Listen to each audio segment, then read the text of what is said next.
Welcome back to my channel. আজকে যে বিষয়টা নিয়ে আমি আলোচনা করব সেটা হচ্ছে যে তোমরা অনেকেই ভাবছো যে ক্লাস 12-এর থার্ড সেমিস্টার যে রয়েছে সেটার জন্য প্রচুর পরিমাণে হার্ডওয়ার্ক করা প্রয়োজন। কিন্তু আমি তোমাদের একটা কথা বলছি যে শুধুমাত্র হার্ডওয়ার্ক নয়, তোমাদের যারা আমার ভিডিওগুলো দেখে আসছো তাদেরকে একটা কথা বলি যে তোমরা যারা ভাবছো যে আমাকে প্রচুর পরিমাণে হার্ডওয়ার্ক করতে হচ্ছে, মোস্ট বিষয়টা এরকম নয়। আমার যারা ভিডিওগুলো দেখে আসছো তাদেরকে একটা কথাই বলবো যে আমি প্রচুর পরিমাণে সেই অধ্যায়গুলো ধরে ধরে পড়েছি এবং যেই সমস্ত কোশ্চেন্স পরীক্ষার জন্য ইম্পর্টেন্ট সেই প্রশ্নগুলো আমি তোমাদেরকে রেডি করেছি। তো সেই সমস্ত প্রশ্নগুলোকে রেডি করেই তোমাদের ধরে ধরে প্রতিটা লাইন খুব সুন্দর স্মার্ট ওয়েতে এবং ইজি ওয়েতে তোমাদেরকে আমি পড়াচ্ছি। তোমরা দেখো, এই চ্যাপ্টারটা যে আজকে আমি পড়বো শুধুমাত্র কয়েকটা পেজ। আমি তো আমরা জানি প্রচুর পরিমাণে হার্ডওয়ার্ক করতে হবে। তো সেই হার্ডওয়ার্কটা আমি করেছি এবং তোমাদের যেটা করতে হবে সেটা হচ্ছে যে হার্ডওয়ার্কটাকে আমরা যদি কনভার্ট করি তাহলে সেটা হচ্ছে স্মার্টলি হার্ডওয়ার্ক করতে হবে।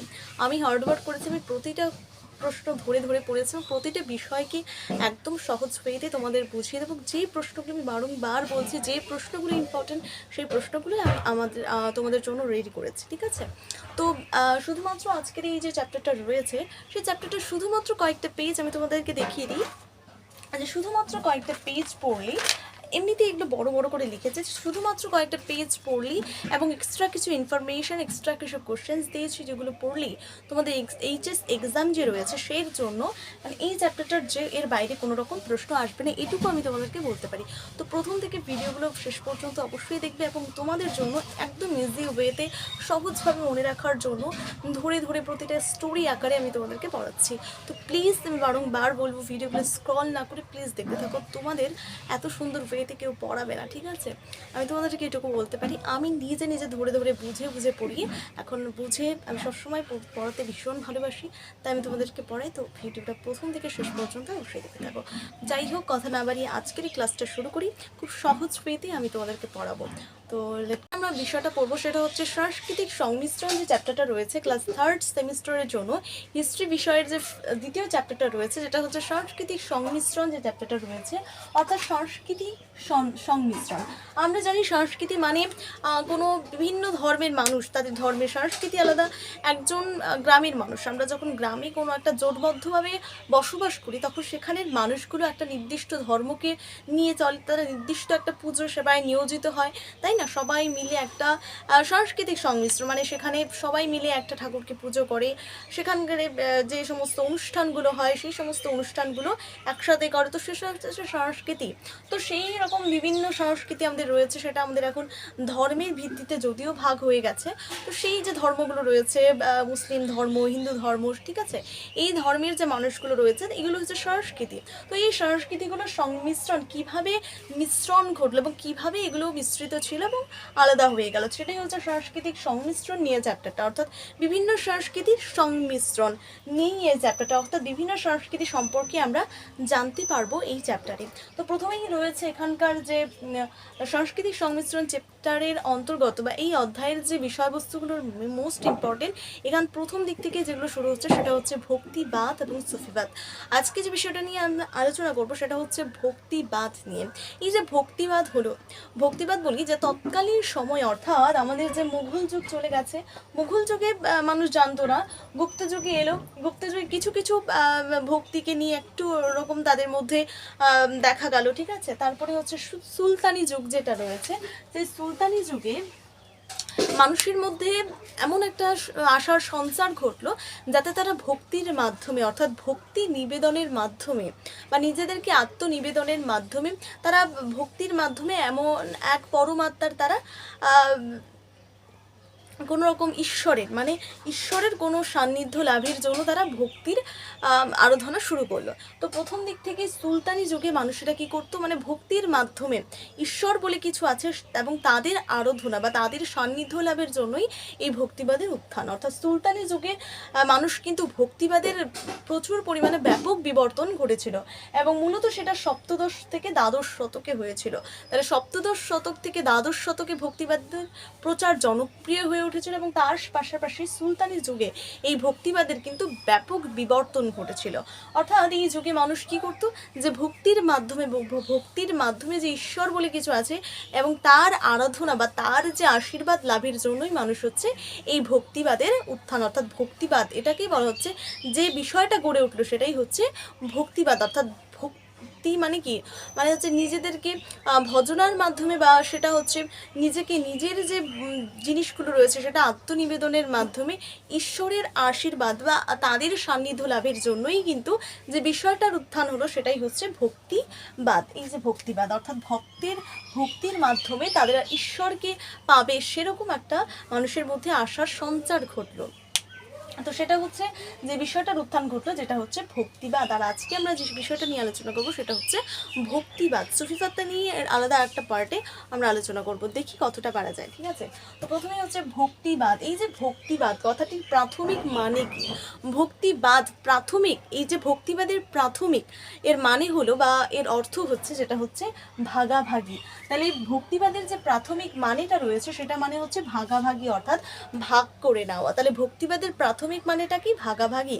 একটা কোশ্চেন এখান থেকে হয়ে গেল। দ্বিতীয়ত হচ্ছে এই যে ভক্তিবাদ শব্দটি কোন শব্দ থেকে এসেছে, ঠিক আছে, বা ভক্তিবাদের ব্যুৎপত্তিগত অর্থটা কি, এটা ভাগাভাগি।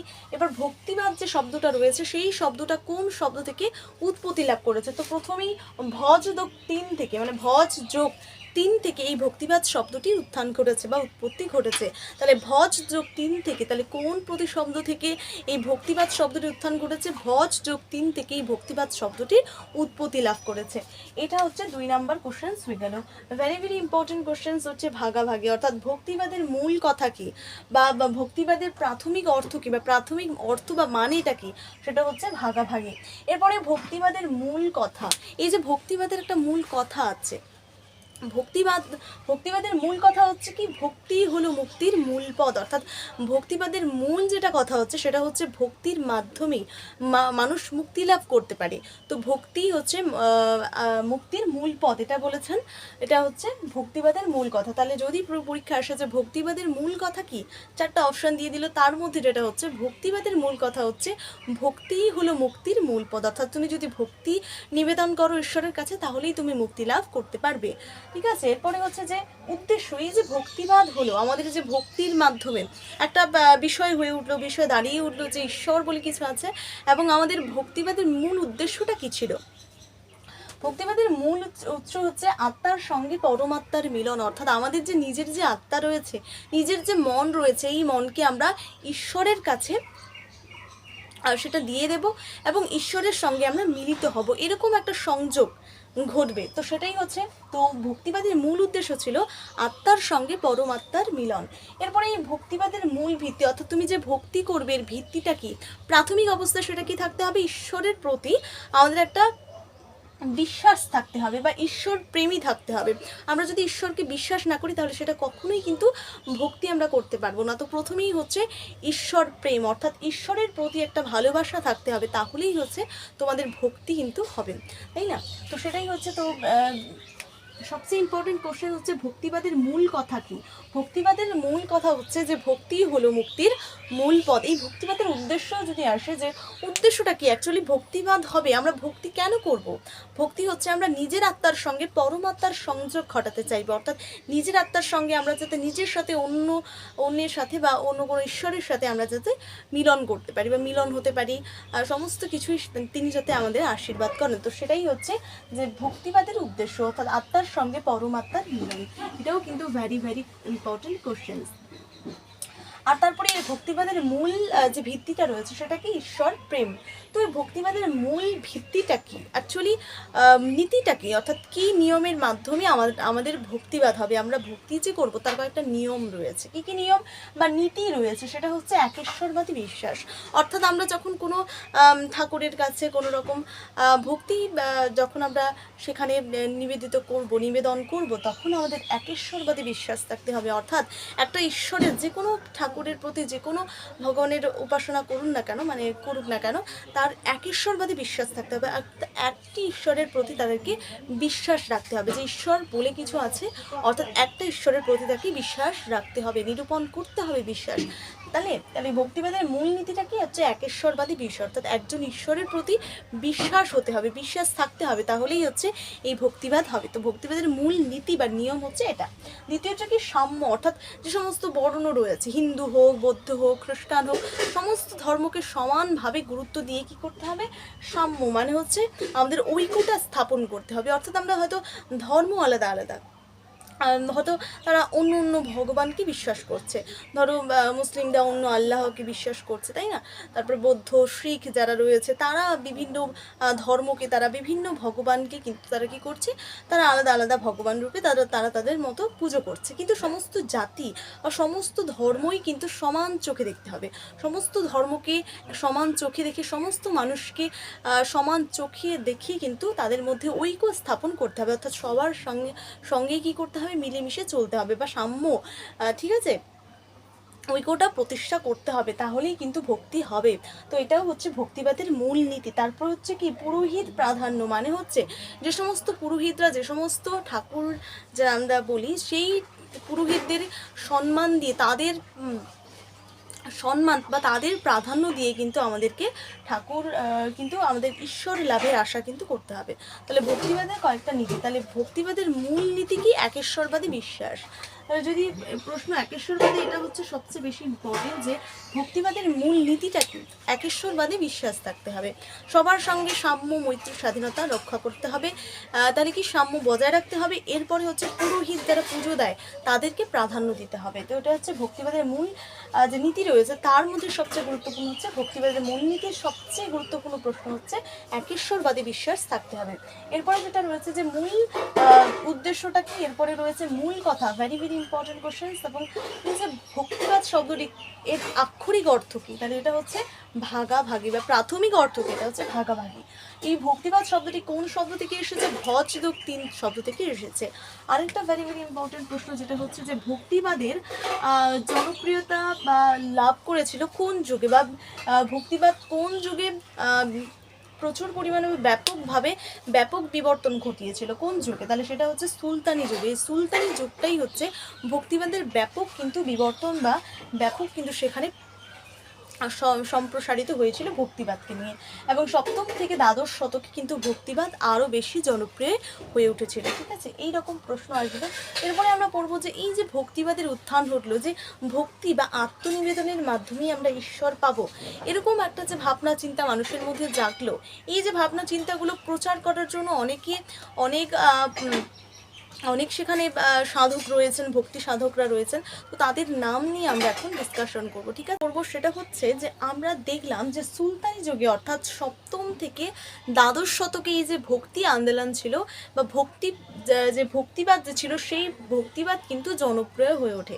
তো যখন সপ্তদশ থেকে দ্বাদশ শতকে যখন ভক্তিবাদ জনপ্রিয় হয়ে উঠেছিল, ঠিক তখনই কিছু কিছু ভক্তি সাধকেরা, যারা হচ্ছে ভক্তি প্রচারে অংশগ্রহণ করেছিল এবং তারা ভক্তি প্রচার করেছিল, তাদের মধ্যে প্রথমত বলতে গেলে যে আমাদের যে ভক্তিবাদটা উত্থান ঘটেছিল বা উৎপত্তি ঘটেছিল, এটা কোথায় ঘটেছিল? এটা হচ্ছে ফার্স্ট কোশ্চেন্স, যে আমাদের যে ভক্তিবাদ হুট করে হয়ে গেল, সারা দেশে হয়ে গেল, কিভাবে? না, প্রথমত এই যে ভক্তিবাদ সব থেকে জনপ্রিয় হয়ে উঠেছিল দক্ষিণ ভারতে। এই যে উত্তর ভারত, এটা দক্ষিণ ভারত, তো এই দক্ষিণ ভারতেই প্রথমত হচ্ছে কি হয়েছিল, যে ভক্তিবাদের প্রসার ঘটেছিল। অর্থাৎ দক্ষিণ ভারতের যারা সম্প্রদায় ছিলেন, যে সমস্ত মানুষ ছিলেন, তাদের মধ্যেই প্রথমত হচ্ছে ভক্তিবাদের উৎপত্তি লাভ করেছিল। তাহলে ভক্তিবাদ সব থেকে প্রথম দিকে, তাহলে কোন ভারতে বা কোথায় প্রথম ভক্তিবাদের উত্থান ঘটেছিল? প্রথমত হচ্ছে দক্ষিণ ভারতে।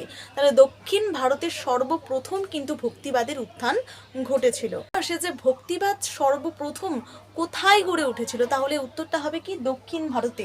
তাহলে ভক্তিবাদ যে বিষয়টা রয়েছে, সেই ভক্তিবাদ উৎপত্তি বা বিবর্তন লাভ করেছিল সর্বপ্রথম কোথায়? দক্ষিণ ভারতে। এবং দক্ষিণ ভারতে এমনি তো হয়নি, সেখানে অনেক সাধকেরা ছিলেন, সেখানে অনেক সম্প্রদায় ছিল, অনেক মানুষ ছিল।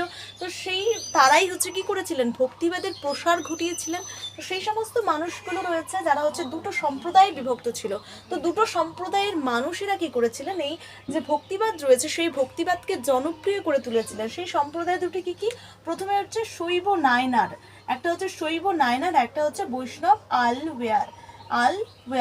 তো আলওয়ার তাহলে হচ্ছে প্রথমেই যে ভক্তিবাদ বা প্রচারের ক্ষেত্রে যে সমস্ত সম্প্রদায় গুরুত্বপূর্ণ ভূমিকা পালন করেছিল দক্ষিণ ভারতে, তাহলে দক্ষিণ ভারতে যদি প্রশ্ন আসে যে দক্ষিণ ভারতে কোন সম্প্রদায় বা কোন দুটি সম্প্রদায় ভক্তিবাদ প্রচারের ক্ষেত্রে গুরুত্বপূর্ণ ভূমিকা পালন করেছিল, তাহলে উত্তরটা কি হবে? শৈব নায়নার আর একটা হচ্ছে বৈষ্ণব আলওয়ার।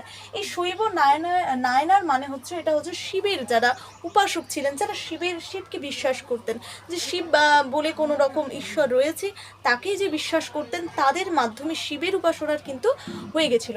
এরপরে যেটা রয়েছে বৈষ্ণব আলওয়ার, মানে বৈষ্ণব অর্থাৎ বিষ্ণুকে উপাসনা করতো, বিষ্ণুরকে পুজো করতো, তো সেটা হচ্ছে বৈষ্ণব আলওয়ার। তো প্রথমে হচ্ছে শৈব নায়নার আর একটা হচ্ছে বৈষ্ণব আলওয়ার। এই দুটো সম্প্রদায় মেনলি হচ্ছে এই ভক্তিবাদকে জনপ্রিয় করে তুলেছিল দক্ষিণ ভারতে।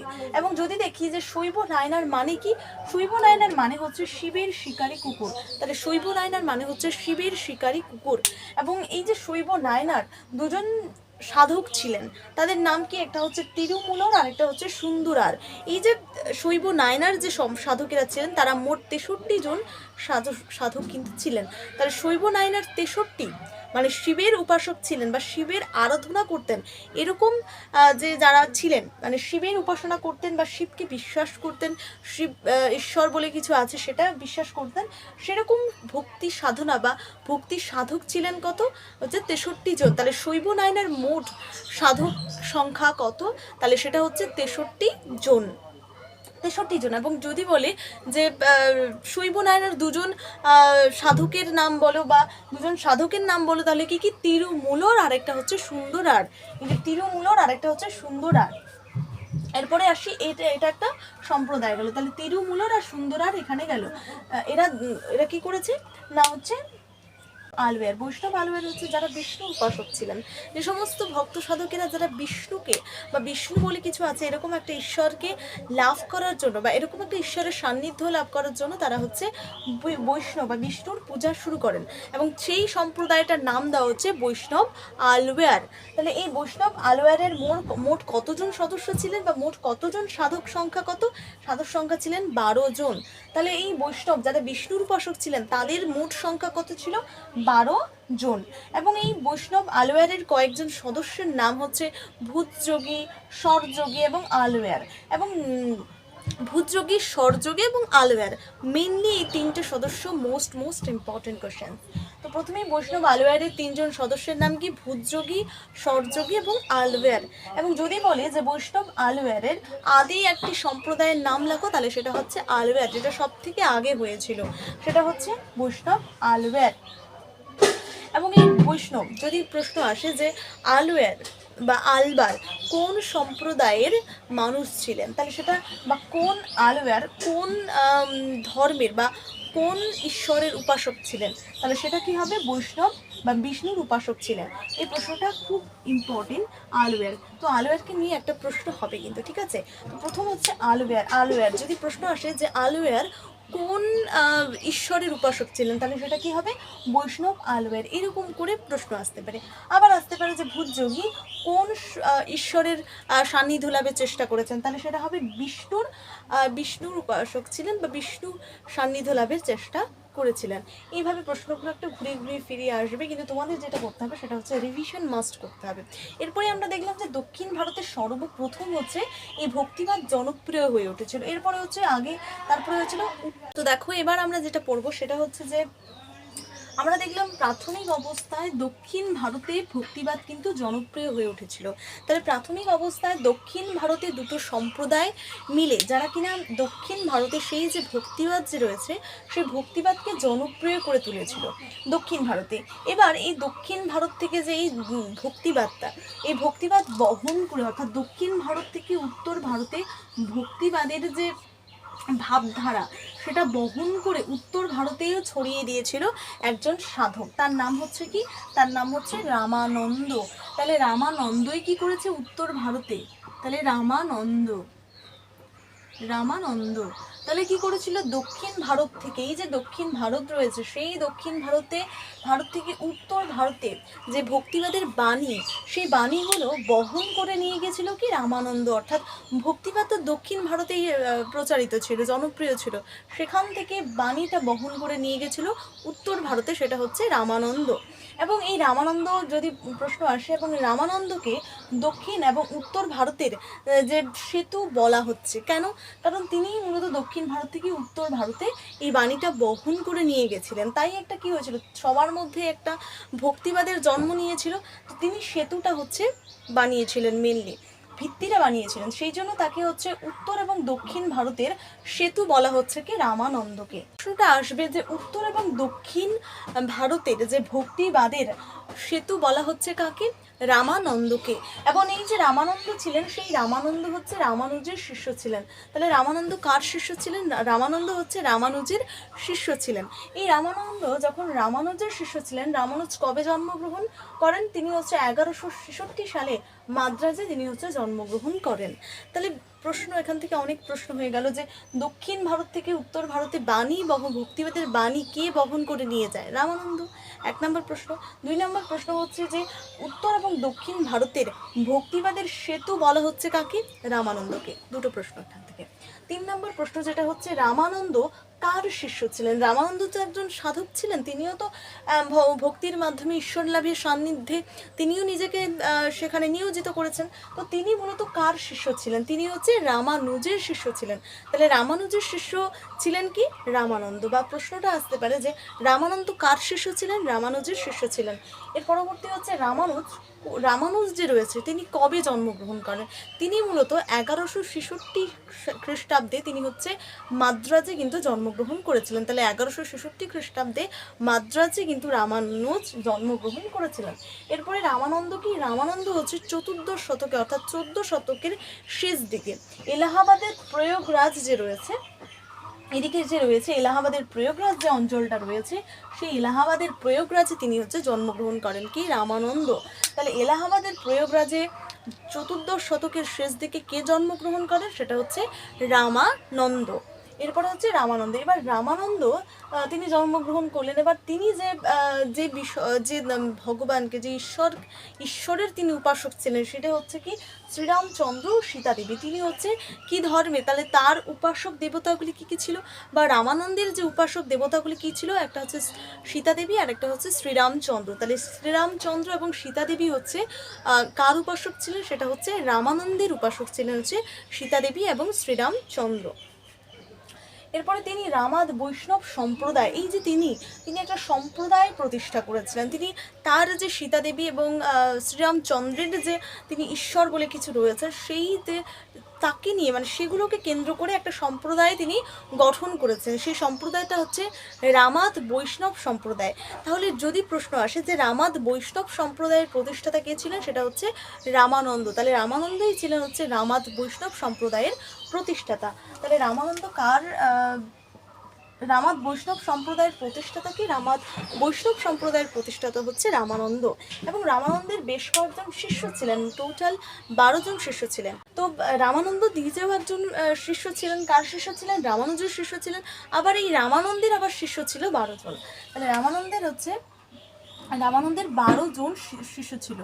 কত, 12 জন শিষ্য ছিল, ঠিক আছে। তার শিষ্যগুলির মধ্যে তার একজন প্রিয় শিষ্য, অর্থাৎ রামানন্দের একজন প্রিয় শিষ্য যিনি ছিলেন,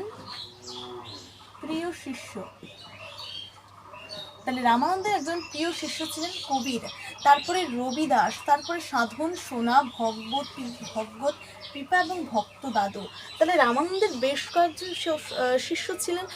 তার টোটাল শিষ্য সংখ্যা কত, 12 জন। এবং তার প্রিয় শিষ্য যিনি ছিলেন তিনি হচ্ছে কবির। তো কবির, ভক্ত দাদু, ভগবত কৃপা, ঠিক আছে, সাধন সোনা, এই সমস্ত, তারপর হচ্ছে রবিদাস, এই সমস্ত শিষ্য কার ছিল, এটা হচ্ছে রামানন্দ। তাহলে যদি প্রশ্ন আসে যে রবিদাস কার শিষ্য ছিল, তাহলে সেটা হচ্ছে রামানন্দের শিষ্য ছিল কি, রবিদাস। সাধন সোনা। তো কবির কার শিষ্য ছিল, কবির কার শিষ্য ছিলেন, রামানন্দের শিষ্য ছিলেন কবির। এইভাবে প্রশ্নটা আসতে পারে। তো আমি যেভাবে প্রশ্নগুলো তোমাদের দিলাম এইভাবে প্রশ্নগুলো রেডি করো, অবশ্যই বারংবার কিন্তু রিভাইজ করবে, রিভিশন করবে। আর আমি তোমাদের দেখিয়ে দিই আমি যে নোটটা তৈরি করেছি, তোমরা আমাকে অবশ্যই স্ক্রিনে দেওয়া নাম্বারে কল করবে, হোয়াটসঅ্যাপ করবে, এবং তোমরা কোন স্কুলে পড়ো ঠিক আছে অবশ্যই জানাবে, তোমার নামকে অবশ্যই জানাবে। এবং আমার যে আমি যে এই খাতাটা রয়েছে, এই খাতাটাতে আমি যেভাবে নোটগুলো তৈরি করেছি সেগুলো তোমরা পড়লে গল্পের ছলে কিন্তু বুঝতে পারবে ঠিক আছে। এখানে আমি গল্পের মতো করে বানিয়েছি, গল্পের মতো করে নোট বানিয়েছি যাতে তোমাদের ভীষণ পড়তে সুবিধা হয়। কিন্তু এইভাবে পড়তে তো আর আমি পড়াবো না, যদি দেখে দেখে পড়ি সেখানে ইন্টারেস্টটা কমে যাবে, সেই জন্য আমি তোমাদেরকে লিখে লিখে পড়াচ্ছি ঠিক আছে। তো এরপরে আমরা পড়বো হচ্ছে এই যে কবির রবিদাস, সাধন সোনা, ভগবতী বা ভক্ত দাদু, এগুলোর মধ্যে মানে মানে কবিরের সম্পর্কে কিছু আমরা জানবো। কবির কার শিষ্য ছিলেন, অ্যান্সারটা কমেন্টে করো ঠিক আছে। শিষ্য ছিলেন, এরপরে হচ্ছে কবির কার শিষ্য ছিলেন, অবশ্যই কিন্তু এটা কমেন্টে আমাকে লিখে জানাবে যে কবির কার শিষ্য ছিলেন ঠিক আছে। এরপরে আমরা কবির সম্পর্কে কিছু জানবো, তার আগে শঙ্করাচার্য আবার যে বিভিন্ন ভক্তি সাধকরা ছিলেন তাদের তাদের কিছু কিছু জিনিস জানবো, যেটা এইচএস এক্সামের জন্য ইম্পর্টেন্ট প্রশ্ন। এখান থেকে একটা কোশ্চেন হচ্ছে মিস হয়ে গেছে, যেটা খুবই গুরুত্বপূর্ণ প্রশ্ন, যেটা হচ্ছে যে রামানুজের যে সমসাময়িক যিনি শাসক ছিলেন, মানে রামানুজ যখন ভক্তিবাদ প্রচার করেছিলেন বা যখন তার ভক্তিবাদী ভাবধারা তার প্রতি বিকাশ ঘটেছিল, রামানুজ যখন ছিলেন তার সমসাময়িক বা তার সময়কালে তার যে শাসক ছিলেন, তার সমসাময়িক শাসক কে ছিলেন, নিম্বার্ক। তাহলে রামানুজের সমসাময়িক শাসক কে ছিলেন, যদি প্রশ্ন অনেকগুলো অপশন হবে তাহলে অপশনের মধ্যে কোনটা রাইট অপশন, নিম্বার্ক যেখানে থাকবে সেটাই হচ্ছে রাইট অপশন। এরপরে আমরা জানবো বিভিন্ন ভক্তিবাদী প্রচারকদের সম্পর্কে, কোথায় জন্মেছিলেন, কি করেছিলেন না করেছিলেন সেই সম্পর্কে। আরেকটা মিসিং প্রশ্ন যেটা আমি তোমাদেরকে বলিনি, সেটা হচ্ছে যে এই যে রামানন্দ যিনি ছিলেন না, তিনি মূলত হিন্দিতে তার যে ধর্মগ্রন্থগুলো রয়েছে সেগুলো হচ্ছে তিনি প্রচার করেছিলেন, অর্থাৎ তার যে বাণী রয়েছে, তিনি যে ভাষায় তিনি হচ্ছে সাধকদের উৎসাহিত করতেন এই ধর্মে দীক্ষিত করার জন্য, তিনি যে ভাষাটা ব্যবহার করেছিলেন মেনলি সেটা হচ্ছে হিন্দিতে। তাহলে যদি আসে যে রামানন্দ কোন ভাষায় তিনি হচ্ছে কি করতেন, তার ধর্মমত প্রচার করতেন, তাহলে সেটা হবে হিন্দি ভাষায় মূলত তার ধর্মমতগুলো তিনি প্রচার করতেন, মানে ধর্ম সম্পর্কে তার যে মতামতগুলো ছিল সেই মতামতগুলি তিনি কোন ভাষায় প্রচার করতেন, সেটা হচ্ছে হিন্দি ভাষায় তিনি তার ধর্মমতগুলি প্রচার করতেন। এবার যেটা আমরা পড়বো সেটা হচ্ছে যে এই যে সমস্ত সাধকরা আমরা দেখলাম যে রামানুজ ঠিক আছে, রামানুজের শিষ্য ছিলেন রামানন্দ, আবার রামানন্দেরই 12 জন শিষ্য ছিলেন, যার মধ্যে রয়েছে হচ্ছে কবির। আর কবিরের আগে আরেকজন শিষ্য রয়েছে যার নাম কিন্তু গুরুত্বপূর্ণ, এবং এর মানে মেনলি এর নিয়ে কিন্তু প্রশ্ন আসবে, খুবই ভেরি ইম্পর্টেন্ট কোয়েশ্চেন্স। তো প্রথমেই হচ্ছে যে শঙ্করাচার্য, বিষয়টা মন দিয়ে দেখবে যে শঙ্করাচার্য তিনিও একজন সাধক ছিলেন। যখন আমাদের দক্ষিণ ভারতে তো প্রথমেই হচ্ছে হিন্দু ধর্ম বা বিভিন্ন ধর্মের বা এই যে ভক্তিবাদ কিন্তু জনপ্রিয় হয়ে উঠলো, আমাদের দক্ষিণ ভারতের সর্বপ্রথম ভক্তিবাদ জনপ্রিয় হয়ে উঠলো, এবং এমন সময় ধীরে ধীরে ভক্তিবাদের যে প্রচার এবং ভক্তিবাদ যে রয়েছে এই ভক্তিবাদকে কেন্দ্র করে আরও বিভিন্ন ধর্মের কিন্তু উত্থান ঘটলো, যার ফলে কি হলো, একসময় হিন্দু ধর্ম ধীরে ধীরে কিন্তু কমে গেল, বা হিন্দু ধর্মের মানুষ যারা ছিলেন তারা অন্যান্য ধর্ম হচ্ছে দীক্ষিত হয়ে গেল, মানে তারা তো কিছু জানে না, শুধুমাত্র ঈশ্বর বিশ্বাসী হলেই হলো, বা তাদের মধ্যে আত্মনিবেদন বা ভক্তি নিবেদন করলে হয়ে গেল। তো বিভিন্ন ধর্মের মানুষ যখন হিন্দুদের বা প্রথম যেহেতু হিন্দু ধর্মটাই সেখানে উৎপত্তি লাভ করেছে, তো সেই সমস্ত মানুষদেরকে বা হিন্দু ধর্মের মানুষদেরকে যখন ধরে ধরে অন্য ধর্মে দীক্ষিত করা হচ্ছে, তখন সেই সময়কালে মানে হিন্দু ধর্ম যখন কুণ্ঠাসা অবস্থায়, সেই সময়কালে শঙ্করাচার্য কি করেছিলেন, শঙ্করাচার্য আমাদের যে বৈদিক বা বেদের যে দর্শনগুলো রয়েছে বা বিভিন্ন গ্রন্থগুলি রয়েছে, সেই গ্রন্থগুলির উপর নির্ভর করে সেই গ্রন্থগুলি আবার নতুন ভাষায়, সহজ ভাষায়, বাংলা ভাষায় সংকলিত করে তিনি হচ্ছে ভারতের যে হিন্দু ধর্মের মানুষেরা রয়েছেন তাদের মধ্যে কিন্তু হিন্দু ধর্মের আবার পুনঃপ্রতিষ্ঠা করার চেষ্টা করেন। মানে হিন্দু ধর্মের যে বেদের যে দর্শনগুলি রয়েছে তারা তো সংস্কৃত ভাষায় লেখা ছিল, তো সেই যে দর্শনগুলো ছিল সেগুলো ধরে ধরে বাংলা ভাষায় সংকলন করে বা ট্রান্সলেট করে সেটা হিন্দু ধর্মের মানুষদের যে রয়েছে হিন্দু ধর্মের মানুষদেরকে তাদের উপর কী করা হলো, হিন্দু ধর্মের আবার নতুন করে প্রচার ঘটানো হলো। তাহলে হিন্দু ধর্মের যখন কোণঠাসা অবস্থায় সেই সময়কালে হচ্ছে শঙ্করাচার্য তিনি কি করেছেন, তিনি হচ্ছে হিন্দু ধর্মের যে বেদের দর্শনগুলো রয়েছে সেগুলো পুনরায় আবার সংকলিত করে হিন্দু ধর্মের যে মানুষেরা রয়েছে তাদের মধ্যে হিন্দু ধর্মের আবার পুনঃপ্রতিষ্ঠা করার চেষ্টা করেছিলেন। সেটা মূলত দক্ষিণ ভারতে করেছিলেন। এরপরে শঙ্করাচার্যদের ধর্মগ্রন্থগুলি তিনি লিপিবদ্ধ করেছেন, বা তিনি যে গ্রন্থগুলিকে সংকলন করে যেগুলো তার গ্রন্থ ছিল সেটা হচ্ছে তিনি যে প্রবক্তা ছিলেন, তাহলে অদ্বৈতবাদের প্রবক্তা। যদি প্রশ্ন আসে যে অদ্বৈতবাদ যে গ্রন্থটা রয়েছে বা অদ্বৈতবাদের প্রবক্তা কে ছিলেন, সেটা হচ্ছে Shankaracharya. Very very important questions, এটা মনে করো যে পরীক্ষায় এসে গেছে, ঠিক আছে। তাহলে অদ্বৈতবাদের প্রবক্তা কে ছিলেন, শঙ্করাচার্য। তাহলে অদ্বৈতবাদের প্রবক্তা কে ছিলেন, শঙ্করাচার্য। এই যে শঙ্করাচার্য ছাড়াও মানে শুধুমাত্র যে শঙ্করাচার্য সেই দর্শনগুলিকে সংকলন করেছেন শুধুমাত্র তাই নয়, তার সাথে ছিল কে, রামানুজ সেই গ্রন্থগুলিকে সংকলন করে তিনি যে নতুন ধরনের একটা ভাবধারার গ্রন্থ মানে তার যে গ্রন্থ লিখেছিলেন সেটা হচ্ছে বিশিষ্ট দ্বৈতবাদ। তাহলে বিশিষ্ট দ্বৈতবাদের প্রবক্তা কে ছিলেন, রামানুজ ছিলেন। যদি আসে অদ্বৈতবাদের প্রবক্তা কে ছিলেন, সেটা হচ্ছে শঙ্করাচার্য। তাহলে অদ্বৈতবাদের প্রবক্তা ছিলেন শঙ্করাচার্য, আর বিশিষ্ট দ্বৈতবাদের প্রবক্তা ছিলেন কি, রামানুজ। তাহলে রামানুজ, তাহলে বিশিষ্ট দ্বৈতবাদের প্রবক্তা কে ছিলেন, বিশিষ্ট দ্বৈতবাদের প্রবক্তা ছিলেন রামানুজ। তাহলে বিশিষ্ট দ্বৈতবাদের প্রবক্তা কে ছিলেন, রামানুজ ছিলেন বিশিষ্ট দ্বৈতবাদের প্রবক্তা। এই যে তাদের মধ্যে তাদের যে গ্রন্থগুলো রয়েছে সেই গ্রন্থগুলির মাধ্যমে দক্ষিণ ভারতে হিন্দু ধর্মে আবার ভালো করে হিন্দু ধর্মের পুনঃপ্রতিষ্ঠা করার চেষ্টা করেন। যখন হিন্দু ধর্ম যেহেতু কোণঠাসা অবস্থায়, হিন্দু ধর্মের মানুষ সংখ্যা বা জনসংখ্যা কমে যাচ্ছে, মানুষ অন্য ধর্মে দীক্ষিত হচ্ছে, সেই সময়কালে এরা কিন্তু গুরুত্বপূর্ণ ভূমিকা পালন করেছিলেন এবং তারা পুনরায় আবার সেই দর্শনগুলোকে, যে সমস্ত সংস্কৃতে লেখা ছিল সেই যে বইগুলো গ্রন্থগুলি পড়ে টড়ে তারা আবার হিন্দু ধর্মের পুনঃপ্রতিষ্ঠা করেছিলেন, ঠিক আছে। এরপরে হচ্ছে যে বৌদ্ধ ধর্ম থেকে হিন্দু ধর্মকে রক্ষা করার জন্য এমন সময়, সেই সময়কালে বৌদ্ধ ধর্ম এতটাই বিস্তার লাভ করেছিল, এতটাই জনপ্রিয়তা লাভ করেছিল যে হিন্দু ধর্মের অস্তিত্ব কিন্তু ধীরে ধীরে কমে যাচ্ছিল। তো সেই বৌদ্ধ ধর্ম থেকে হিন্দু ধর্মটাকে আরও ভালোভাবে রক্ষা করার জন্য তিনি মূলত বিভিন্ন ধরনের মঠ কিন্তু নির্মাণ করেছিলেন। মঠ মানে যেখানে বহু সংখ্যক সাধকদের যে সমস্ত যারা ভক্ত রয়েছেন তাদেরকে একত্রে মিলিত করে তাদেরকে তাদের ওপর সব যে বাণীগুলো রয়েছে সেগুলো প্রচার করা, তাদেরকে বলা, ঠিক আছে। তাদের মধ্যে যে হিন্দু ধর্মের প্রসার ঘটানোর জন্য অনেকগুলো মঠ নির্মাণ করেছিলেন। সেই মঠগুলোর নাম কি, প্রথমেই রয়েছে হচ্ছে যোশী মঠ, গোপধর্ম মঠ, শৃঙ্গেরি মঠ এবং সারদা মঠ। তিনি অনেকগুলো মঠ নির্মাণ করেছিলেন। তাহলে যদি আসে যে ভক্তিবাদ প্রচারের ক্ষেত্রে কোন সাধক মঠ নির্মাণ করেছিলেন, তাহলে সেটা হচ্ছে শঙ্করাচার্য। তিনিই মূলত বৌদ্ধ ধর্ম থেকে হিন্দু ধর্মকে রক্ষা করার জন্য তিনি হচ্ছে বিভিন্ন মঠ কিন্তু নির্মাণ করেছিলেন। তাহলে শঙ্করাচার্য আরেকটা যেটা বিষয় হচ্ছে যে তিনি একেশ্বরণের প্রবক্তা বা একেশ্বরণ ধর্ম বলা হয়। তাহলে শঙ্করাচার্যের যে ধর্মটা রয়েছে সেটা তাকে একেশ্বরণ মানে একটাই স্মরণ করতে হবে, মানে একটা ঈশ্বরকেই স্মরণ করতে হবে। তিনি হচ্ছে হিন্দু ধর্মকে মেইনলি রেখেছেন হিন্দু ধর্মের মানুষদেরকে, হিন্দু ধর্মের যে দেবতারা রয়েছে তাদেরকেই তিনি স্মরণ করার কথা বলেছেন, তাই তার ধর্মকে মূলত একেশ্বরণ ধর্ম বলা হয়। তাহলে প্রশ্নটা ভেরি ভেরি ইম্পর্টেন্ট কোশ্চেন্স, যে একেশ্বরণ ধর্ম বলা হয় কাকে, বা কার ধর্মকে একেশ্বরণ ধর্ম বলা হয়, সেটা হচ্ছে শঙ্করাচার্য।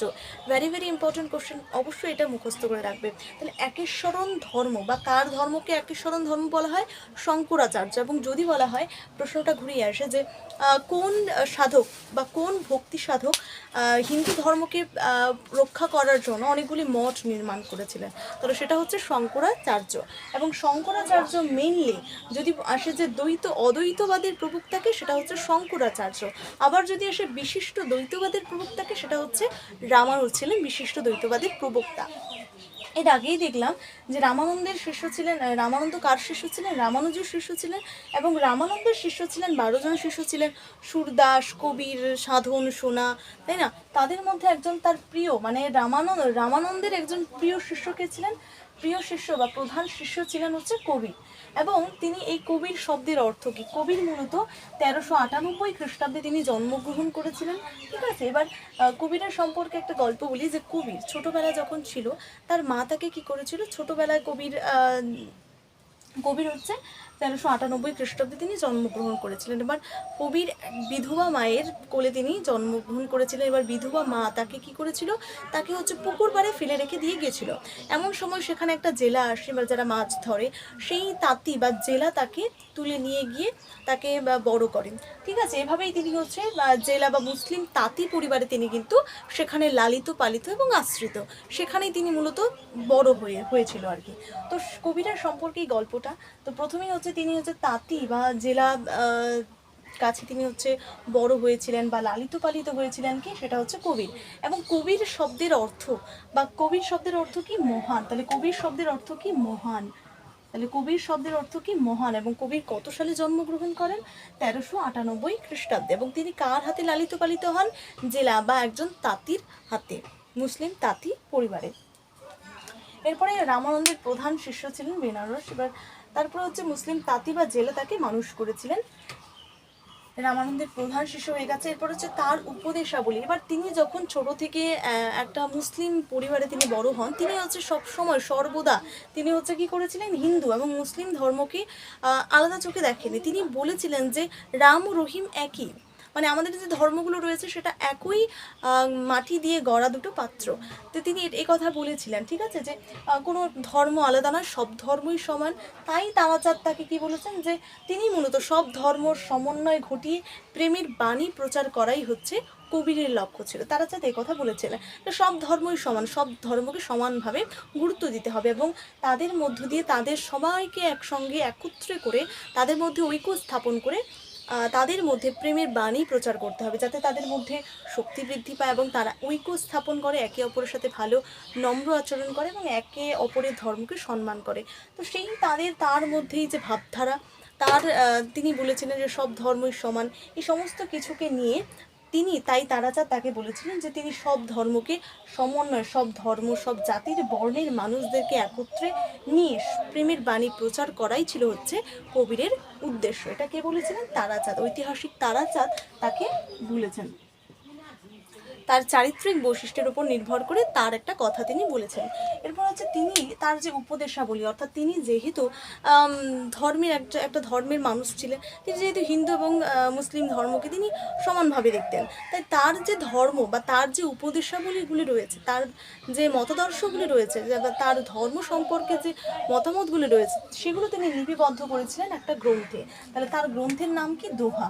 তাহলে কবিরের যে উপদেশাবলীগুলি রয়েছে, সেই উপদেশাবলী বা সেই তার যে মতামতগুলি বা ধর্ম সম্পর্কে যে মতামতগুলো রয়েছে, সেগুলো তিনি কোন গ্রন্থে সংকলন করেন বা কোন গ্রন্থে তিনি লিপিবদ্ধ করেছিলেন, তাহলে সেটা হচ্ছে দোহা। যদি প্রশ্ন আসে যে কবিরের যে গ্রন্থটির নাম কি, তাহলে সেটা হচ্ছে দোহা। তাহলে কবিরের যে গ্রন্থগুলি রয়েছে তার নাম কি, সেটা হচ্ছে দোহা। এবার কবিরের যে সমস্ত অনুগামীরা ছিলেন, তার যে শিষ্যরা ছিলেন, তারা কি নামে পরিচিত, তাদের যে অনুগামী অর্থাৎ কবির যাকে শিক্ষা দিতেন, তার যে শিষ্যগুলো ছিল, সেই শিষ্যগুলো কি নামে পরিচিত, কবির পন্থী নামে পরিচিত। তাহলে কবিরের শিষ্যগুলি কি নামে পরিচিত, কবির পন্থী নামে পরিচিত, কবির পন্থী নামে পরিচিত। ভেরি ভেরি ইম্পর্টেন্ট কোশ্চেন, আর এটা তো ভেরি ভেরি ইম্পর্টেন্ট কোশ্চেন। এরপরে তিনি সিকান্দার লোদির সমসাময়ী, অর্থাৎ তিনি যখন কবির হচ্ছে মূলত বড় হয়েছিলেন, যখন তিনি ধর্ম প্রচার করেছিলেন, তার সমসাময়িক একজন শাসক ছিলেন। তার নাম হচ্ছে কি, তার নাম হচ্ছে তিনি সিকান্দার লোদির সমসাময়িক, অর্থাৎ সিকান্দার লোদি একজন শাসক ছিলেন, তার সমসাময়িক কে ছিলেন, কবির। তাহলে কবির কার সমসাময়িক ছিলেন, সেটা হচ্ছে সিকান্দার লোদির সমসাময়িক ছিলেন কবির। এরপর হচ্ছে বাণী সংকলিত হয় পঞ্চবাণী, অর্থাৎ কবিরের যে বাণীগুলো রয়েছে, তার যে কথাগুলো রয়েছে, তার যে উপদেশাবলীগুলো রয়েছে, সেই উপদেশাবলীগুলি সংকলিত ছিল বা লিপিবদ্ধ ছিল কোথায়, পঞ্চবাণীতে। আমরা জানি সেখানে দোহাতে ছিল, শুধুমাত্র দোহাই তার শুধুমাত্র দোহাতেই যে তার উপদেশগুলো রয়েছে, সেগুলোই যে তার দোহাতে মানে লিপিবদ্ধ ছিল, শুধুমাত্র তাই নয়, তার যে সমস্ত মতামত, ধর্ম সম্পর্কে যে মতামতগুলো রয়েছে, উপদেশাবলীগুলো রয়েছে, সেগুলো দোহা এবং তার সাথে সাথে পঞ্চবাণীতেও লিপিবদ্ধ ছিল। এবং এবং মূলত হচ্ছে কবির কোথা থেকে, মানে কবির হচ্ছে রামানন্দের কাছ থেকে বেনারসে দীক্ষা নিয়েছিলেন। তাহলে কবির হচ্ছে রামানন্দের কাছ থেকে তিনি হচ্ছে দীক্ষা নিয়েছিলেন, বেনারসে দীক্ষা নিয়েছিলেন। তাহলে কবি রামানন্দের কাছ থেকে বেনারসেই কিন্তু তিনি দীক্ষা নিয়েছিলেন, মানে হিন্দু ধর্মে দীক্ষিত হয়েছিলেন। এবং তিনি হচ্ছে কবির বেনারসে দীক্ষা নিয়েছিলেন এবং বেনারসেই হচ্ছে তার কর্মস্থান এবং সেখানেই তিনি জন্মগ্রহণ করেছিলেন। ঠিক আছে, এই সম্পর্কে হচ্ছে কবির সম্পর্কে যে ইম্পর্টেন্ট প্রশ্নগুলো রয়েছে, যে তথ্যগুলো রয়েছে, সেগুলো আমি বলে দিলাম। তো প্রথমেই যেটা ইম্পর্টেন্ট প্রশ্ন সেটা হচ্ছে কবির শব্দের অর্থ কী এবং কবি রামানন্দের প্রধান শিষ্যের নাম কি, এটা একটা ইম্পর্টেন্ট কোশ্চেন। দ্বিতীয়ত হচ্ছে মুসলিম তাঁতি বা জেলা কোন সাধককে লালিত পালিত করেন। অনেকগুলো নাম দিয়ে দিল, সুরদাস, কবির, গুরু নানক আর তার সাথে কবির।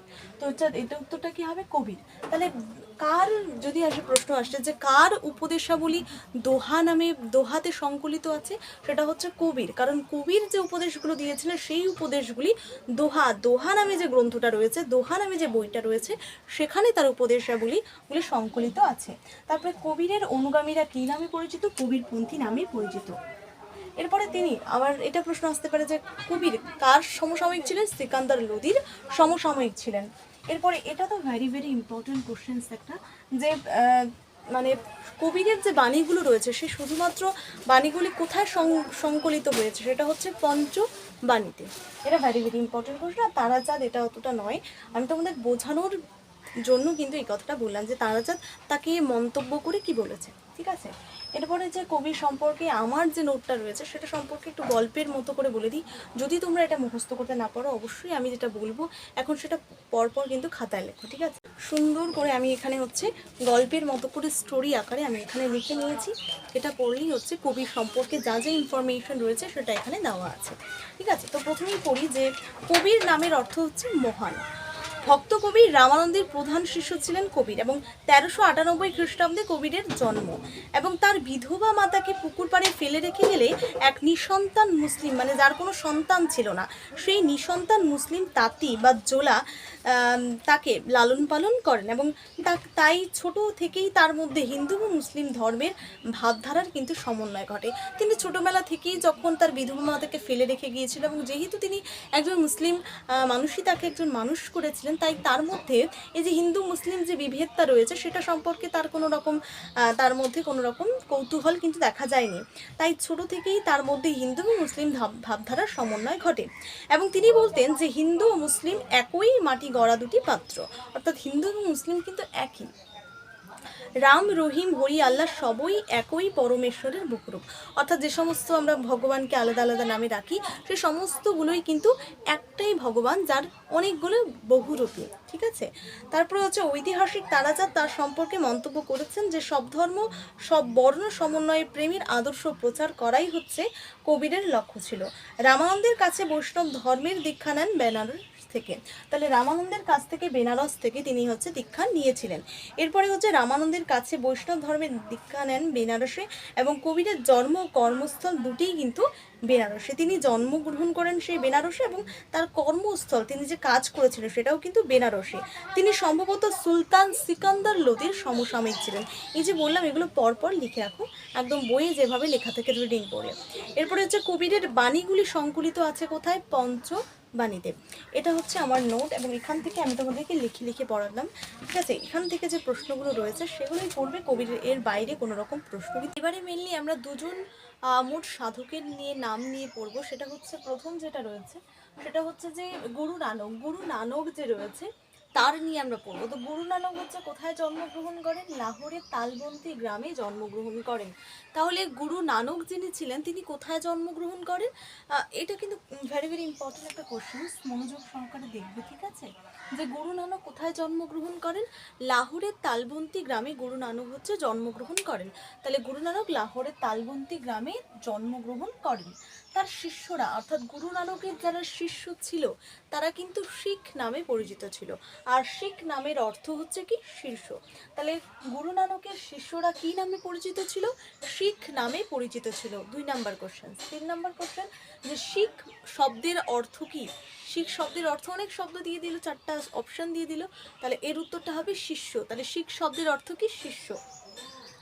এরপরে যেটা রয়েছে যে গুরু নানকের যে সমস্ত গ্রন্থাবলী বা তার যে গ্রন্থগুলো রয়েছে বা তার যে উপদেশগুলো রয়েছে সেই উপদেশগুলি কি গ্রন্থে সংকলিত রয়েছে বা তার যে উপদেশাবলী কি নামে পরিচিত সেটা হচ্ছে গ্রন্থ সাহেব। তাহলে গুরু নানকের যে উপদেশাবলী গ্রন্থ সাহেব নামে পরিচিত। আর শিখ শব্দের অর্থ কি? শিষ্য। এরপরে গুরু নানক থেকে যে প্রশ্নটা আসতে পারে সেটা হচ্ছে যে গুরু নানক তার আরাধনার জন্য গুরু নানক তার আরাধনার জন্য 5টি বিষয়ের উপর নির্ভর করেন। অর্থাৎ তিনি বলেছিলেন যে যখন আমরা ঈশ্বরকে ডাকবো বা যখন অন্য একটা ব্যক্তিকে ঈশ্বরকে আমরা ডাকবো তখন তিনি 5টা বিষয়ের উপর নির্ভর করেছেন। প্রথমত কি? প্রথমত হচ্ছে নাম, দান, তারপরে সেবা এবং আল্লাহ। মানে এই সমস্তর মধ্যে একটা অপশন আছে যে এটার কি হবে, এটার উত্তরটা কি হবে?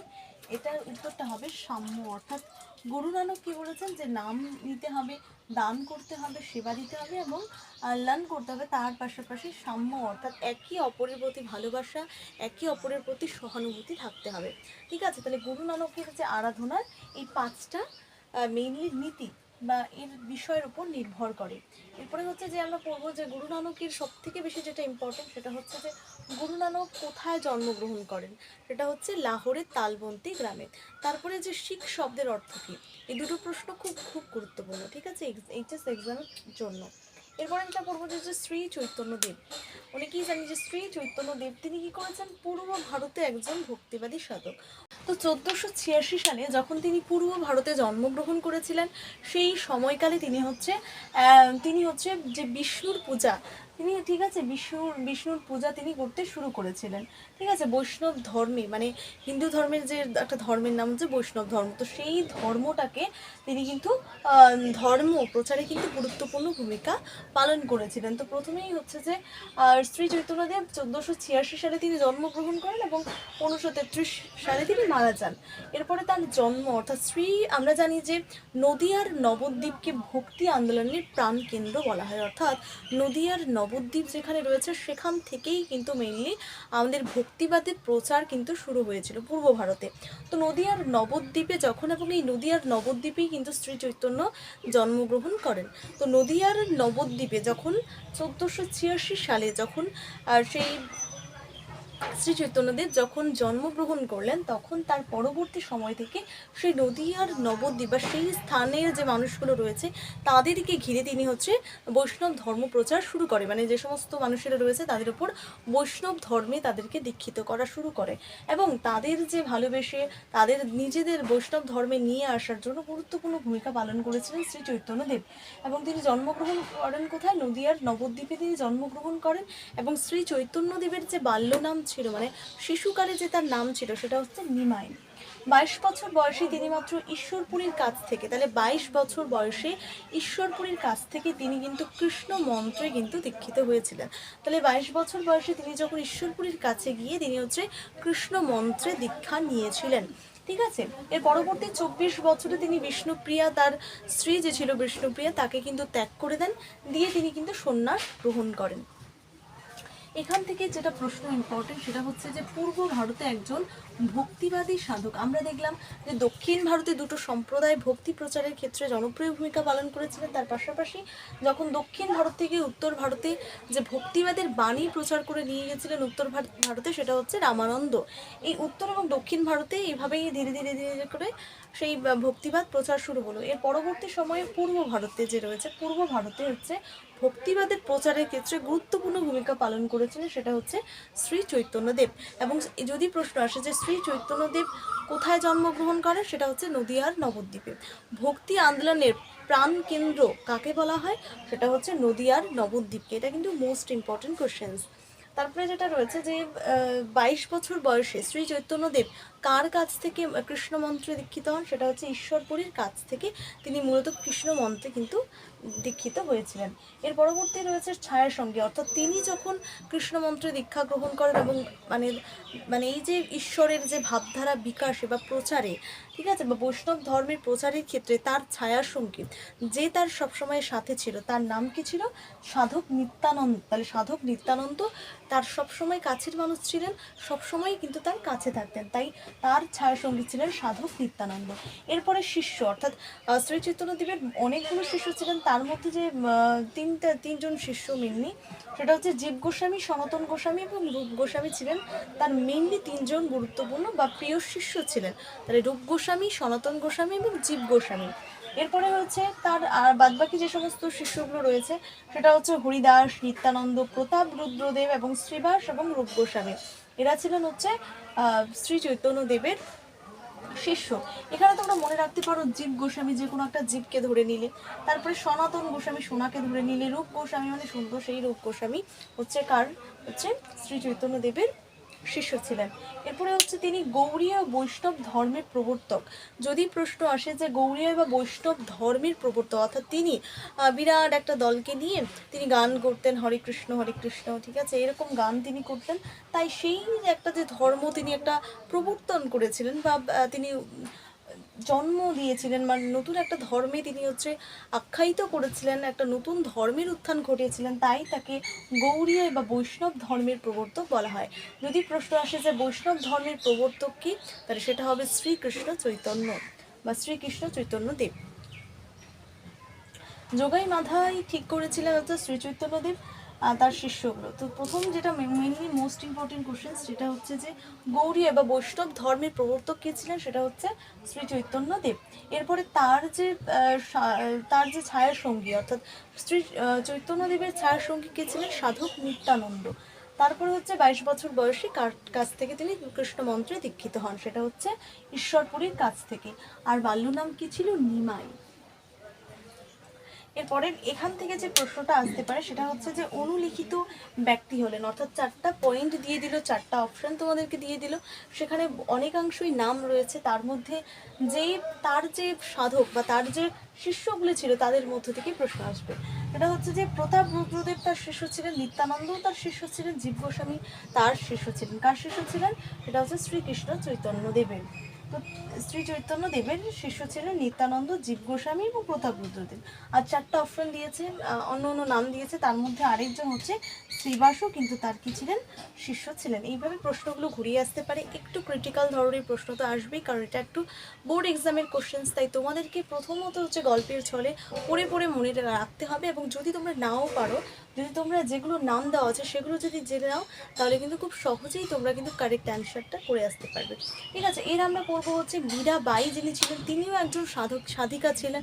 তিনিও ভক্তি বা ভক্তের প্রতি বা ঈশ্বরের প্রতি তিনি আত্মনিবেদন করেছিলেন। তো মীরাবাই রয়েছে, এবং এই ভক্তি বা ভক্তিবাদের প্রভাবে কি হয়েছিল সেটা এখন আমরা আলোচনা করব মীরাবাই সম্পর্কে। এই যে মীরাবাই ছিলেন, মীরাবাই হচ্ছে তিনিও একজন ভক্তি সাধিকা ছিলেন, যিনি হচ্ছে প্রচুর পরিমাণে ভক্তি করতেন এবং ঠাকুরের প্রতি নিজেকে সর্বোচ্চ দিয়ে দিয়েছিলেন, মানে নিজের সব কিছু ঠাকুরের প্রতি তিনি নিবেদন করেছিলেন। তো এরকমই একজন ভক্তি সাধিকার নাম কি? ভক্তি সাধিকার নাম হচ্ছে মীরাবাই। মীরাবাই কে ছিলেন? তার জন্মস্থান কোথায়? মীরাবাই হচ্ছে রাজস্থানের কুর্খি গ্রামে তিনি হচ্ছে জন্মগ্রহণ করেন। তাহলে মীরাবাই হচ্ছে রাজস্থানের কুর্খি গ্রামে তিনি জন্মগ্রহণ করেন, এবং রাজস্থানেই পরবর্তীকালে তিনি কি করেন? সেই রাজস্থানেই তার ভক্তিবাদ প্রচার করেন। এর পরবর্তী সময়ে তিনি যেহেতু বিবাহ করেন, তো তিনি কার পুত্রবধূ ছিলেন? সেটা হচ্ছে মেবারের রানা সংগ্রাম সিংহের পুত্রবধূ ছিলেন। তাহলে এই যে মীরাবাই ছিলেন, তিনি একজন ভক্তি সাধিকা ছিলেন, এবং যিনি কিনা রাজস্থানে কুর্খি গ্রামে জন্মগ্রহণ করেছিলেন, এবং পরবর্তী সময়ে পরবর্তীকালে যখন তিনি বিয়ে করেছিলেন, তখন তিনি মেবারের রানা সংগ্রাম সিংহের তিনি পুত্রবধূ ছিলেন। তাহলে মেবারের রানা সংগ্রাম সিংহের পুত্রবধূ কে ছিলেন? সেটা হচ্ছে মীরাবাই। এবং তার যে গান, তিনি যে গানের মাধ্যমে তিনি হচ্ছে তার বাণী প্রচার করেছিলেন, সেই গানগুলিকে বলা হতো ভজন। মানে তার গানগুলো যে রয়েছে, সেই গানগুলো কি নামে পরিচিত ছিল? সেটা হচ্ছে ভজন নামে পরিচিত ছিল। এর পরবর্তী হচ্ছে তার যে আরাধ্য দেবতা, অর্থাৎ তিনি যে দেবতার আরাধনা করতেন, যে দেবতার তিনি উপাসক ছিলেন, সেই দেবতার নাম কি? গিরিধারী গোপাল। তিনি সবসময় কাকে আরাধনা করতেন? গিরিধারী গোপালকে আরাধনা করতেন। তাহলে যদি প্রশ্ন আসে যে মীরাবাইয়ের আরাধ্য দেবতা কে ছিল, সেটা হচ্ছে গোপাল ছিল, গিরিধারী গোপাল ছিল। এরপরে হচ্ছে গুরু, তার যে গুরু ছিলেন, ঠিক আছে, সেটা হচ্ছে কে ছিলেন? রবিদাস। তাহলে মীরাবাইয়ের গুরুর নাম কি ছিল? সেটা হচ্ছে রবিদাস। এবং মীরাবাইয়ের আরাধ্য দেবতা কে ছিল? সেটা হচ্ছে গুরু গিরিধারী গোপাল। তো যেটা সবচেয়ে ইম্পর্টেন্ট সেটা হচ্ছে মেবারের রানা সংগ্রাম সিংহের পুত্রবধূ কে ছিল? সেটা হচ্ছে কি? সেটা হচ্ছে মীরাবাই। এরপরে রাজস্থানের কুর্কি, এটা লাগবে না। মীরার যে গানগুলো রয়েছে সেই গানগুলি কি নামে পরিচিত ছিল? সেটা খুব গুরুত্বপূর্ণ প্রশ্ন। সেটা হচ্ছে ভজন নামে পরিচিত ছিল। এরপরে হচ্ছে মীরার আরাধ্য দেবতার নাম কি? সেটা হচ্ছে গিরিধারী গোপাল। এর পরবর্তী রয়েছে এই যে ভক্তিবাদ, এই যে মীরাবাই থেকে শুরু করে রামানন্দ, রামানুজ, মীরাবাই, কবির, ঠিক আছে, তারপরে আরেকজন রয়েছে গুরু নানক, তারপরে হচ্ছে শ্রীকৃষ্ণ, শ্রী চৈতন্যদেব, এই যে এত কিছু, এত ভক্তি, শঙ্করাচার্য, এই যে এত ভক্তিবাদী সাধক, যখন তারা ভক্তিবাদ প্রচার করা শুরু করলেন, তখন তার প্রভাবে কি হলো? বহু যারা লেখিকা ছিলেন, বহু যারা ভক্তিবাদী সাধক ছিলেন, তারা কি করলেন? ধর্মকে নিয়ে, মানে ভক্তিবাদকে কেন্দ্র করে তারা বিভিন্ন গ্রন্থ লেখালেখি শুরু করলেন। এমনকি বিভিন্ন আঞ্চলিক ক্ষেত্রে এই যে দেখবো আমরা এখানে যে বিভিন্ন গ্রন্থ, তারা কিন্তু তাদের যে উপদেশাবলী সেই গ্রন্থ লিপিবদ্ধ করেছিল এবং বহু কিছু তারা হচ্ছে তার মতামত কিন্তু তারা হচ্ছে গ্রন্থে প্রকাশ করেছে। তো এমনই কয়েকজন যে লেখিকার নাম বা সাধকের নাম, সেটা হচ্ছে কৃষ্ণদাস কবিরাজের লেখা Chaitanya Charitamrita. Very very important question সেটা। তাহলে যদি এইভাবে প্রশ্ন আসবে যে চৈতন্য চরিতামৃত গ্রন্থটি কার লেখা, সেটা হচ্ছে কৃষ্ণদাস কবিরাজের। তাহলে যদি প্রশ্ন আসে যে কৃষ্ণদাস কবিরাজের যে গ্রন্থটির নাম কি, সেটা হচ্ছে চৈতন্য চরিতামৃত। এরপরে রয়েছে বৃন্দাবন দাসের চৈতন্য ভাগবত। ভেরি ভেরি ইম্পর্টেন্ট প্রশ্ন, এটাও ভেরি ভেরি ইম্পর্টেন্ট প্রশ্ন। তো এটা হচ্ছে চৈতন্য ভাগবত কার লেখা বা কার গ্রন্থ? সেটা হচ্ছে বৃন্দাবন দাসের। তাহলে চৈতন্য ভাগবত কার গ্রন্থ? সেটা হচ্ছে বৃন্দাবন দাসের লেখা চৈতন্য ভাগবত। তারপর হচ্ছে তুলসীদাস রামচরিত মানস, এটা কে লিখেছেন? তুলসীদাস। তাহলে তুলসীদাসের লেখাকে রামচরিত মানসের। পরে রয়েছে মালাধর বসু শ্রীকৃষ্ণ বিজয়। ভেরি ভেরি ইম্পর্টেন্ট এটা কোশ্চেনটা। তো মালাধর বসুর একটি গ্রন্থের নাম কি? শ্রীকৃষ্ণ বিজয়। তারপরে রয়েছে বিজয়গুপ্ত, মানে মনসা মঙ্গল যে কাব্যটা রয়েছে, আমরা আগের বারও অনেক পড়েছি। মনসা মঙ্গল যে কাব্যটা রয়েছে সেটা হচ্ছে কি লিখেছেন? সেটা হচ্ছে বিজয়গুপ্ত। তাহলে বিজয়গুপ্তের লেখা গ্রন্থটির নাম কি? মনসা মঙ্গল। এরপরে রয়েছে জয়দেব গীত গোবিন্দম।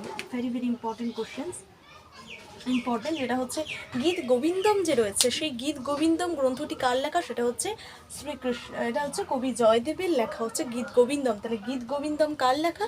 জয়দেবের লেখা হচ্ছে গীত গোবিন্দ। বরু চণ্ডীদাস, সেটা হচ্ছে শ্রীকৃষ্ণ কীর্তন কাব্য। তাহলে শ্রীকৃষ্ণ কীর্তন কাব্যটি কার লেখা? সেটা হচ্ছে বরু চণ্ডীদাস। তাহলে বরু চণ্ডীদাসের লেখা কি? শ্রীকৃষ্ণ কীর্তন কাব্য। তাহলে এই ছাড়াও, মানে এই যে গ্রন্থগুলি ছাড়াও আঞ্চলিক ভাষাতে বিভিন্ন লেখালেখি কিন্তু শুরু হয়েছিল, ঠিক আছে, মানে ভক্তিবাদকে কেন্দ্র করে এই যে গ্রন্থগুলো লিখেছে, এই গ্রন্থগুলি ছাড়াও আঞ্চলিক ভাষা, বিভিন্ন ভাষা রয়েছে, সেই ভাষাও কিন্তু ছোটো ছোটো যারা সাধক রয়েছে তারা কিন্তু বহু কিন্তু সাহিত্য চর্চা কিন্তু শুরু করেছে এই ভক্তিবাদকে কেন্দ্র করে। তাহলে দেখো ভক্তিবাদ যে ব্যাপারটা রয়েছে, বিষয়টা রয়েছে সাংস্কৃতিক সংমিশ্রণ চ্যাপ্টারে, তার সেই চ্যাপ্টারের আমরা ভক্তিবাদকে কেন্দ্র করে যত প্রশ্ন হয়, যত কিছু হয়, এখান থেকে যে প্রশ্নগুলো আসবে আমি তোমাদেরকে সমস্ত কিছু বলে দিয়েছি। এখন যেটা বলবো সে খুব খুব ইম্পর্টেন্ট কয়েকটা কোশ্চেন্স আছে যেটা আমি আমার নোটে রেখেছি, সেই নোটের প্রশ্নগুলো তোমরা একটু খাতায় তুলে নাও, এবং যে কোশ্চেনগুলো বলবো সেই কোশ্চেন্সগুলো যাতে একটা পেজের মধ্যেই উত্তর তার সাথে সাথে কোশ্চেন্স যেন তোলা থাকে, ঠিক আছে। তো চলো শুরু করি। আর বলে থাকি আর বেশ কয়েকটা প্রশ্ন যেটা খুবই ইম্পর্টেন্ট কোশ্চেন্স হচ্ছে যে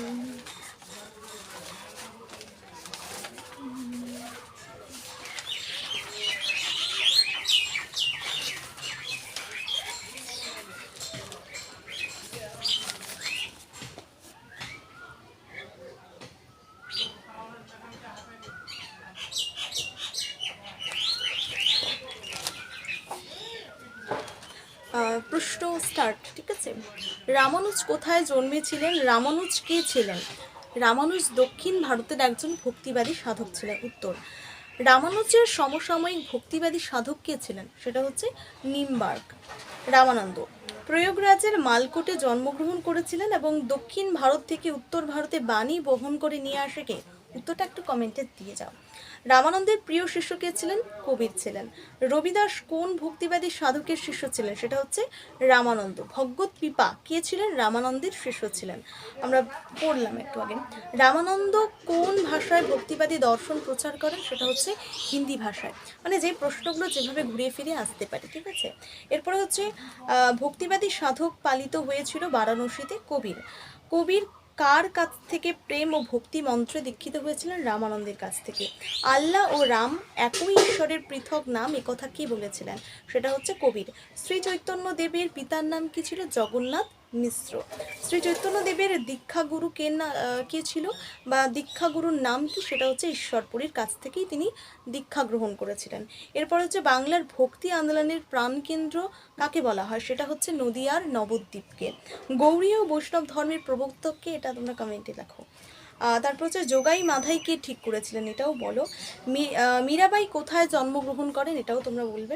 মীরাবাই কোথাকার কৃষ্ণপ্রেম প্রচার করেন? সেটা হচ্ছে রাজস্থানের রাজপুতানায় তিনি কিন্তু তার কৃষ্ণপ্রেম বা কৃষ্ণপ্রেমের বাণী যে রয়েছে সেগুলো কিন্তু প্রচার করেছিলেন রাজস্থানের রাজপুতানায়। কৃষ্ণপ্রেমে কে পাগলামি হয়েছিলেন, মানে গিরিধারী কৃষ্ণপ্রেমে কে পাগলামি হয়েছিলেন? সেটা হচ্ছে মীরাবাই। মহারাষ্ট্রের বিখ্যাত ভক্তিবাদী সাধক ছিলেন কি? নামদেব। দাদু দয়াল কে ছিলেন? পশ্চিম ভারতের ভক্তিবাদী সাধক। আচ্ছা, এই যে দাদু দয়াল ছিলেন না, দাদু দয়াল হচ্ছে রাজস্থানে, কিন্তু তার ভক্তি একটা গুরুত্বপূর্ণ প্রশ্ন যে রাজস্থানের ভক্তিবাদ শুধু আমরা জানি মীরাবাই প্রচার করেছিল, কিন্তু না, মীরাবাইয়ের পাশাপাশি রাজস্থানে হচ্ছে দাদু দয়ালও কিন্তু তার ভক্তি, তার যে মতামত, তিনি কিন্তু ভক্তিবাদ প্রচার করেছিলেন। এবং তার পাশাপাশি এবং এই দাদু দয়ালকে কিন্তু পশ্চিম ভারতে যে রয়েছে, এইদিকে পূর্ব, তারপর হচ্ছে পশ্চিম ভারত যে রয়েছে, সেই পশ্চিম ভারতের ভক্তিবাদ প্রচারের প্রবর্তক কিন্তু বলা হচ্ছে দাদু দয়ালকে। দেখো যে দাদু দয়াল কে ছিলেন? পশ্চিম ভারতের ভক্তিবাদী একজন সাধক ছিলেন। রামদাস কোথাকার ভক্তিবাদী সাধক ছিলেন? সেটা হচ্ছে মহারাষ্ট্রের ভক্তিবাদী সাধক ছিলেন। শুদ্ধ অদ্বৈতবাদের প্রবক্তা কে ছিলেন? শুদ্ধ, এটা বলছে অদ্বৈতবাদের প্রবক্তা যদি শুধুমাত্র বলে সেটা হবে শঙ্করাচার্য। যদি বলে শুদ্ধ অদ্বৈতবাদের প্রবক্তা কে ছিলেন? সেটা হচ্ছে বল্লভাচার্য। দাদু দয়াল কার সমসাময়িক ছিলেন? সম্রাট আকবরের। এই যে দাদু দয়াল ছিল, দাদু দয়াল কার সমসাময়িক ছিলেন? সেটা হচ্ছে সম্রাট আকবর যখন ছিল তার সমসাময়িক ছিলেন হচ্ছে দাদু দয়াল। এই কয়টা মোস্ট ইম্পর্টেন্ট কোশ্চেন্স আমি আমার নোট থেকে বলে দিলাম, এগুলো অবশ্যই খাতায় টুকে রাখো এবং যে কোশ্চেন্সগুলো আমি অ্যান্সার দিলাম না সেই কোশ্চেনগুলোর অ্যান্সার তোমরা দিয়ে দাও, ঠিক আছে। অবশ্যই ভিডিওটা কেমন লাগলো অবশ্যই জানাবে। এর পরের পার্ট নিয়ে আসছে খুব শীঘ্রই, যেখানে আমরা আলোচনা করবো স্তফিবাদ দিয়ে। তো অলওয়েজ এটা যতক্ষণ পর্যন্ত আমি সেই পার্টটা নিয়ে না আসছি, অবশ্যই এটা রিভিশনটা ধরে রাখবেন মাস্ট। এরপরের প্রশ্নে এরপরের যে পার্টটা দেবো সেখানে কিন্তু অবশ্যই আমি কোশ্চেন কিন্তু জিজ্ঞাসা করবো। তো থ্যাংক ইউ সবাইকে।